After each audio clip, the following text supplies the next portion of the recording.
घड़ी आदि में पुण्या तुलसी।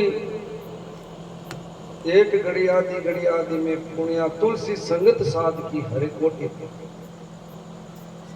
करोड़ों करोड़ों पापों का नाश होता था, क्योंकि बिन सत्संग विवेक न होई, राम कृपा बिना सुलभ नहीं सोई। पहली बात तो यह है कि बिन सत्संग विवेक न हो। हमें सत्संग में विवेक, सत्संग में जाते तो विवेक होता है कि भाई हमें जीवन मिला है तो जीवन में क्या करना चाहिए, क्या नहीं करना चाहिए। जहाँ सत्संग नहीं है, जहाँ संतों का आवागमन नहीं है, उनका जीवन पशुवत है। उसे न तो जीना आता है न मरना आता है। किसी भाई ने पूछा कि हमारे पर भगवान की कृपा है कि या नहीं, इसका कोई प्रमाण। तो इसका यही प्रमाण है, जिस दिन आपका संतों का दर्शन हो जावे, संतों की सत्संग मिल जावे, तो समझ लेना चाहिए कि हमारे पर भगवान की असमान कृपा है।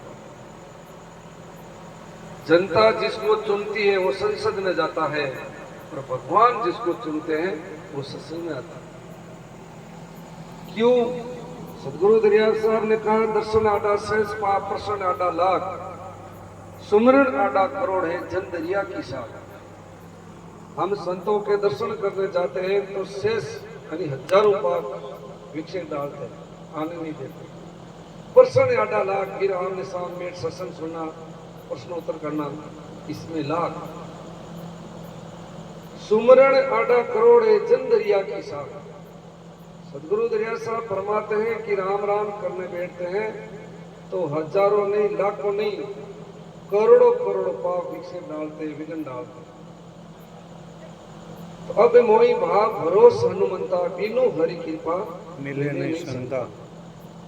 भगवान की विशेष कृपा हो तो जाकर के हमें संतों का सत्संग व दर्शन मिलता है। और सत्संग के माध्यम से ही बड़े बड़े जो डाकू थे, चोर थे, लुटेरे थे, अत्याचारी थे, वो सत्संग सुनकर के महापुरुष बन गए। कैसे? एक छोटा उदाहरण फिर आपको आचार्य से सुनाएंगे। एक बहुत बड़ा डाकू था,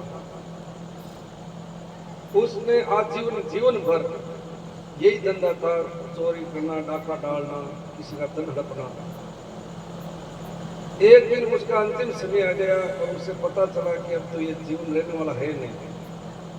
तो अपने बेटे को पास बुलाया कि बेटा, अब मैं तो इस संसार को छोड़ करके जा रहा हूँ, मेरा प्राण अंत होने वाला है, लेकिन 2-3 बात को तुम इसे ध्यान रखो कि हाँ पिताजी, क्यों एक तो कभी सत्संग में मत जाना, एक किसी अच्छे आदमी के पास मत बैठना, और एक जो मैं ये रास्ता चोरी डाका डालता हूँ, चोरिया करती, इस रास्ता को छोड़ना मत। कैसे करके प्राण हो गए। और जैसा पेड़ होता है वैसे उसका फल होता है, वैसे उसकी छाल होती है। वो उसी रास्ता का अनुसरण, अनुगमन करने लगा, चलने लगा। धीरे धीरे वो एक दिन महान डाकू बन गया, बहुत बड़ा डाकू। राजा के मेल में प्रवेश हुआ और रानी का 9 लाख का हार और अन्य आभूषण चुरा करके भाग गया। रानी को पता चला, राजा को सूचना दी। राजा ने कहा, हमारे मेल में इतना बड़ा चोर, चारों तरफ घुड़सवार भेज दी कि किसी भी प्रकार से उस चोर को पकड़ करके लाया जाए। वो चोर जा रहा था और ऐसे सत्संग चल रहा था, तो ऐसे जैसे रास्ता यहाँ से जा रहा था तो उसके पिता की बात याद आई कि पिताजी ने कहा था मरते वक्त समय कि सत्संग मत सुनना, तो कान में अंगुली डाल। लेकिन